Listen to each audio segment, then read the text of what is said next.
रमा अस्पताल के कॉरिडोर में टहल रही थी। उसके आंखों से आंसू थमने का नाम नहीं ले रहे थे। लेबर रूम में अंदर उसकी देवरानी रूपा प्रसव वेदना से तड़प रही थी। बाहर रमा हाथ में फ़ोन लिए लगातार घर वालों को फ़ोन लगाए जा रही थी, लेकिन किसी का भी फ़ोन नहीं लग रहा था। रमा को ठंड के महीने में डर के मारे माथे से पसीने छूट रहे थे। उसे डर था कि अगर आज रूपा को कुछ भी हुआ तो उसका दोष उसे ही सिर पर आएगा।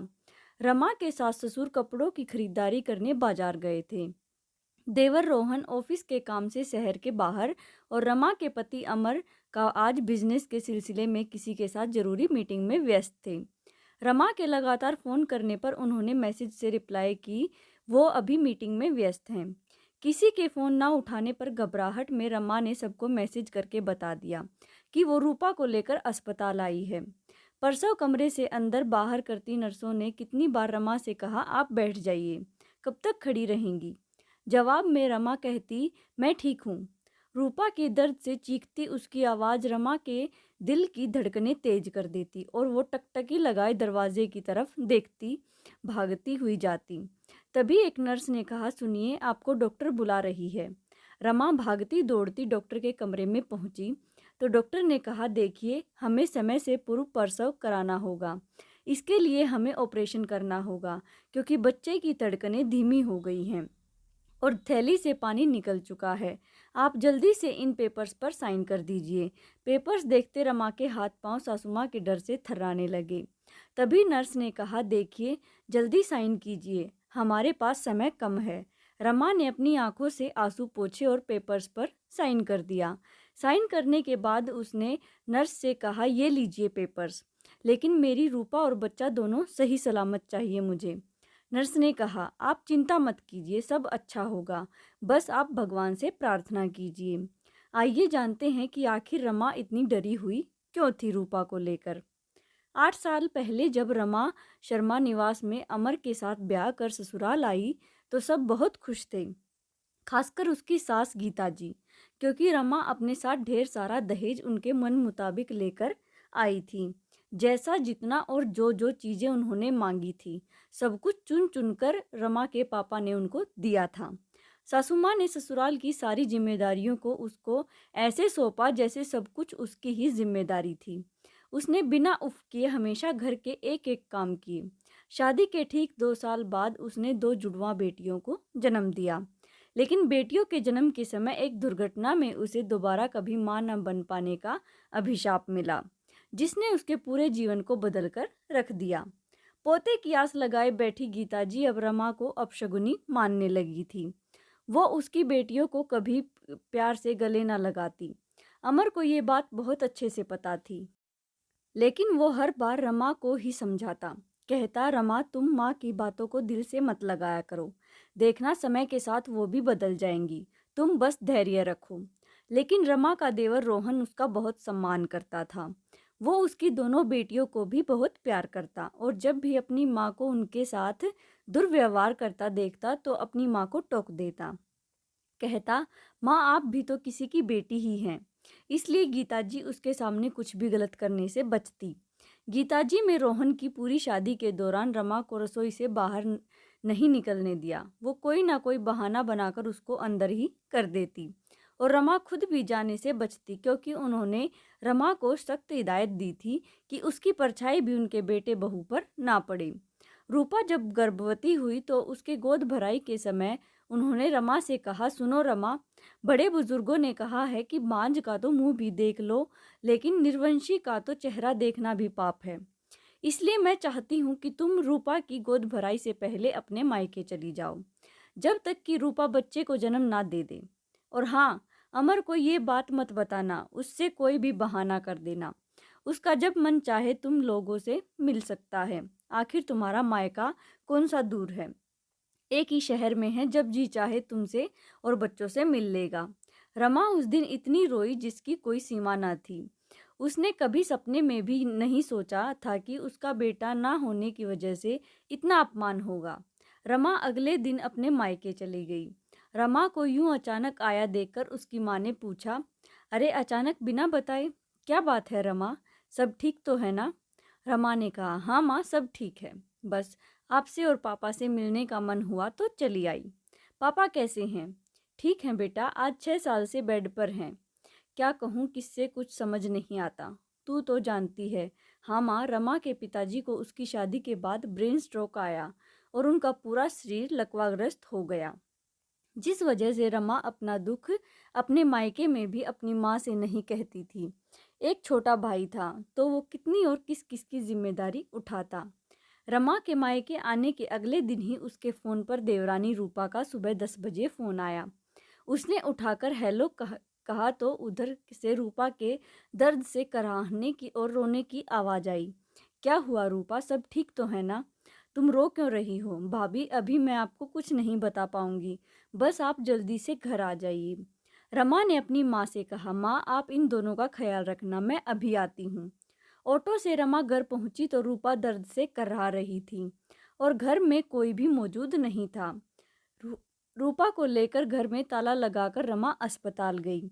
रूपा ने रास्ते में बताया कि माँ जी ससुर जी के साथ गोद भराई के लिए बाजार करने गई हैं और रोहन सुबह ही ऑफिस के काम से शहर से बाहर चला गया। रूपा का अभी 7वां महीना ही चल रहा था। तभी नर्स ने आकर कहा, मुबारक हो बेटा, हुआ है, लेकिन अभी प्री मेच्योर होने की वजह से उसको अस्पताल में ही हमारी निगरानी में रखना होगा। इतने में सभी घर वाले भी आ गए। गीता जी ने आओ देखा न ताओ, उन्होंने सबके सामने अस्पताल में रमा के गालों पर 2 थप्पड़ लगा दिए और कहा, अपशगुनी कहीं की, खुद तो बेटा जन्म नहीं पाई तो देवरानी की खुशियों में भी आग लगा दी। मना किया था ना तुझे आने से। इतने में अमर वहां आ गया। उसने गुस्से में कहा, माँ ये क्या तरीका है? आपने रमा को मारा क्यों? आखिर उसकी गलती क्या थी? यही ना कि उसने रूपा की मदद की, वरना आज क्या होता? तू चुप कर जोरुआ गुलाम, तू तो इसकी तरफदारी करेगा ही। तभी वहां नर्स ने आकर कहा रमा से, आपको अंदर डॉक्टर बुला रहे हैं। गीता जी ने कहा, मैं जाऊंगी अंदर और तू चुपचाप अपने मायके जा। गीता जी अंदर डॉक्टर के कमरे में गई और उन्होंने अपना परिचय दिया। तब डॉक्टर ने कहा, अब माँ और बच्चा दोनों खतरे से बाहर हैं, लेकिन अभी दोनों को ही बहुत देखभाल की ज़रूरत है। ये कुछ दवाइयाँ हैं, आप बाहर मेडिकल स्टोर से लेते आइए। ठीक है कहकर जैसे ही कमरे से बाहर गीता जी निकली, उनका पैर फिसला और वो अस्पताल में ही गिर गई। उन्होंने उठने की कोशिश की, लेकिन वो उठने में असमर्थ थी और दर्द से उनके आंसू निकल गए। डॉक्टर ने एक्सरे और चेक करके बताया कि पाँव फ्रैक्चर हो चुका है, 1 महीना बेड रेस्ट करना होगा।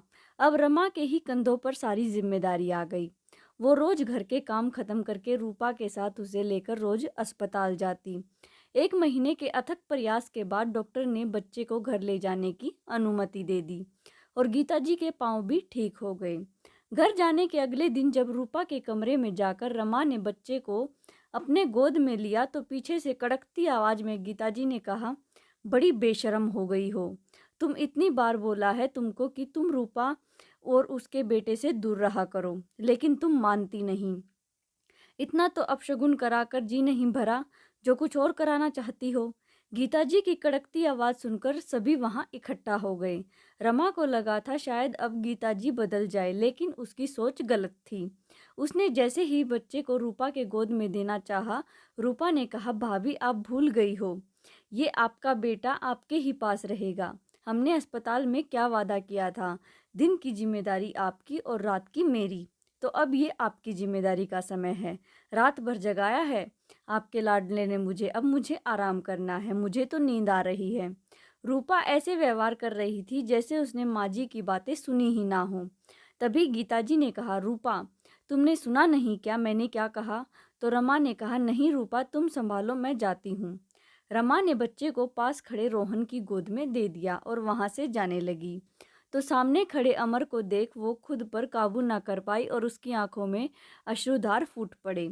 तभी रूपा ने कहा, रुकिए भाभी, आज बिना बोले काम नहीं चलने वाला। कभी कभी बड़े इतना मजबूर कर देते हैं कि उनको जवाब देकर सच का आईना दिखाना ही पड़ता है। सुना माँ जी, अच्छी तरह सुना, लेकिन जिस तरह हम घर में गंदगी इकट्ठा करके नहीं रखते, ठीक वैसे ही मैं आपकी ये बेकार की बातें नहीं सुन सकती और मान सकती। मैंने और रोहन ने आपको बहुत बार समझाया कि आप भाभी को यूं हर बात में अपमानित ना किया करें, लेकिन आप हैं कि मानने के लिए तैयार ही नहीं हैं। वो तो भाभी हैं जो आपकी इन कड़वी बातों को सुनकर रह जाती हैं, वरना उनकी जगह कोई और होता तो अब तक आपको करारा जवाब और सबक कब का मिल चुका होता। आपकी जानकारी के लिए बता दूं, मेरे लिए मेरी जेठानी कभी अपशगुनी नहीं थी, ना है ना रहेगी। बल्कि मेरे और मेरे बच्चे के लिए तो वो जीवनदाता हैं। अगर ये समय से फ़ोन उठाकर यहाँ आकर मुझे अस्पताल ना ले जाती तो ना जाने क्या हो जाता। और बेटी को जन्म देने से कोई अपशगुनी हुआ तो मुझे आप ये बताइए, आप देवी की पूजा क्यों करती हैं?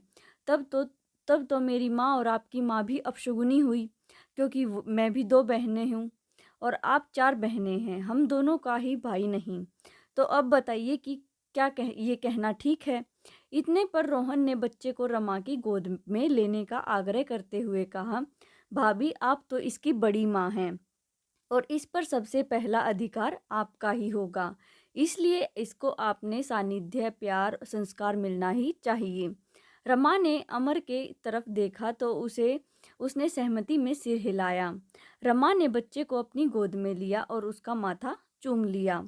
तभी रमा के ससुर जी ने कहा, गीता जी, हो गया या कुछ और सुनना सुनाना बाकी है? जीवन और मरण सब ऊपर वाले के हाथ में है, हम मनुष्य के नहीं। और मैं तो कहता हूँ कि अच्छा है कि ये जन्म और मृत्यु का चक्कर उन्होंने अपने हाथ में रखा है, वरना तो कुछ आप जैसी सोच के लोग कभी बेटी जन्म दे ही ना। गीता जी ने घूर कर अपने पतिदेव को देखा और इतना सा मुंह लेकर वहां से गुस्से में तमतमाते हुए निकल गई। ऐसी ही और स्टोरीज के लिए प्लीज़ वीडियो को लाइक, शेयर एंड चैनल को सब्सक्राइब जरूर करें। Thanks for watching.